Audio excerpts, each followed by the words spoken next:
Laura, go ahead and ask your question. All right. Well, wow. What an honor. Thank you so much for making the time for me. I did post this on the Patreon channel last minute, but I think I maybe did it wrong. Okay. But I am a mother of 2 kids. One is 3 and she's a girl. The other one's a baby, so he's fine for a little while. But we're getting to the age of hanging out with cousins. I do stay home with both of my kids and hanging out with cousins. A lot of them have great parents and similar values to us, but several of them come from broken homes, open access to any TV, any YouTube, anything at all.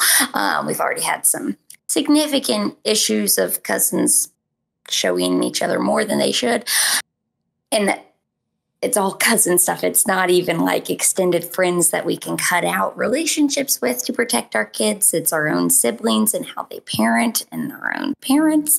And we want to obviously raise our kids with their family. And I know you guys have a lot of children. So that's our specific example is, how do we engage with our family without scarring our children. But then the broader question is my husband and I would just love if you guys at some point did a deep dive on how to raise kids in the world of iPhones and, terrible people being on Sesame Street and how to be a parent in 2025 for little kids. I mean, trust me, we're in the trenches with you trying to navigate and figure it out. And at first, thank you for supporting us on Patreon. We appreciate that more than you can imagine. But in terms of strategy, I remember talking to a friend of mine, Matt Frad, once about this. And one rule he had is that if his friend wants to go hang out at his friend's house, Matt would call the other person's dad and be like, do you guys have Covenant Eyes installed in your house or not? Because if you don't, my kid's not even coming into your house. And the other dad would be like, well, it's Covenant Eyes. And then I'll explain. And so he would use it as kind of an evangelistic opportunity. Now, obviously, some parents might not take well to that. Some people are like, oh, yeah, we've got all the filtering devices. We're on the same page as you are. You kind of have a little bit more peace of mind in that. Obviously, it gets a little trickier when you got family involved, because Christ promised, do not think that I have come to bring peace, but the sword, that one's enemies will be those of his own household, the father, the son, and so he's going to be a sign of division and a contradiction. And so what you could maybe do to mitigate some of this is like, look, I really want my kids to grow up with their cousins, but I really don't feel like they're getting the supervision they need over at their house. And so let's do a play date where we're going to the pizza place together. So we're out of your house. The kids are under our supervision at all times. We're going to go to this play area together. If you know that you're going to have a better set of eyes over the kids, you can watch them play together, have conversation with the parents. It might be a safer, or, hey, why don't you bring them over to our house? We got the swimming pool. We got this. So you can keep an eye on stuff if you don't feel comfortable having your kid over at their house. But in the end, if you feel that relationship is like, well, look, I could even have them hanging out and the kind of conversations they're hearing from that kid is just not what I want my kid to be hearing. At some point, you have to draw the line in the sand, and it's not going to be particularly popular. And, the parent might get all upset, like, what, you guys are too good for us. And you could cause these painful rifts. But I think your primary purpose as a parent is to get those kids to heaven.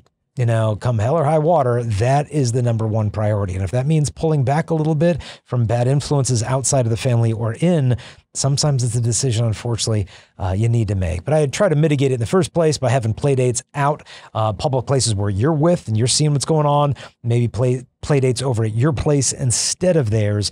Could be little stepping stones instead of just simply, cutting them all off. But other thoughts on that too? If it's your family, hopefully you feel comfortable enough to have those kind of frank conversations of, look, is it okay that we just don't have any devices around, or the kids aren't on any computers, or when we're all together, we just don't have TV time, let the kids just play and hang out. And that's the purpose of us getting together. But just to have those very frank conversations of what your boundaries are, what you're going to accept, what you're not going to accept. And hopefully, because your family, they're going to respect that, and just have those in place, and just always maybe keep your eyes on them, and open door policy when you guys are all hanging out together, that you can kind of keep an ear out or whatever it is. And it sounds like yours are still pretty young, but at the same time, they're getting exposed to things that you don't want. And really have those deep conversations with your kids as young as they are of, well, what is it you guys talked about? What did you do? I call that fishing, just having those conversations of fishing, of just asking the right questions of, well,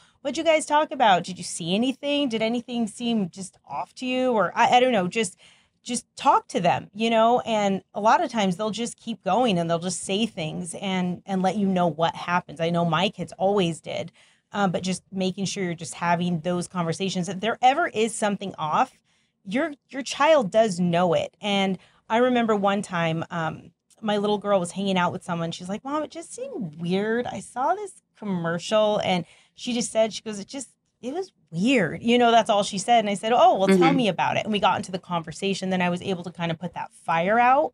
But I think just keeping that open communication, because once you don't have that with your kids, and if you can put that foundation down now as they're so young, they'll know that you just have those conversations with mom whenever you go somewhere. You come home and you just kind of have a debriefing with mom. It's just what we do.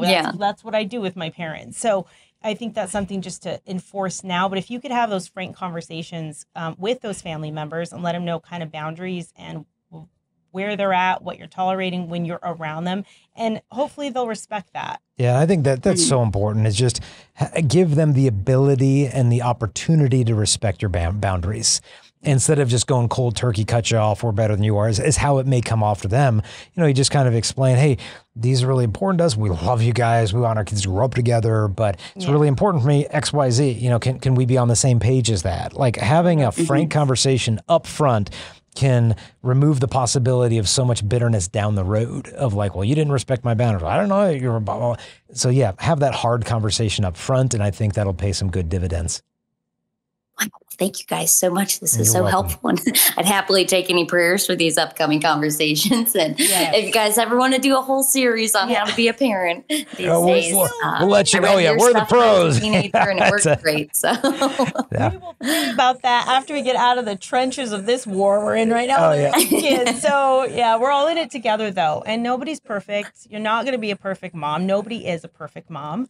You are going to make mistakes. That's okay. Don't be too hard on yourself, but you learn from them. But just that open communication key is honestly your best weapon in this dark world right now. Yeah, and keep in mind, Saint Teresa of Lisieux, canonized saint. Her mom's a canonized saint. Her dad's a canonized saint.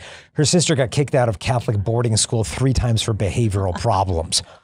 It's like, okay, we're all doing okay. All right. It's all going to be a mess. God's with us in the mess. So, but thank you for the support on Patreon. Thank you for calling in today. Keep you in prayers. Hey, if you enjoyed that clip, I'd encourage you to please like, subscribe, share, comment. That helps show it to more people. And then also submit your question at the email live@chastity.com, or submit your question or call in through our Discord server so we can talk to you in person on our next show.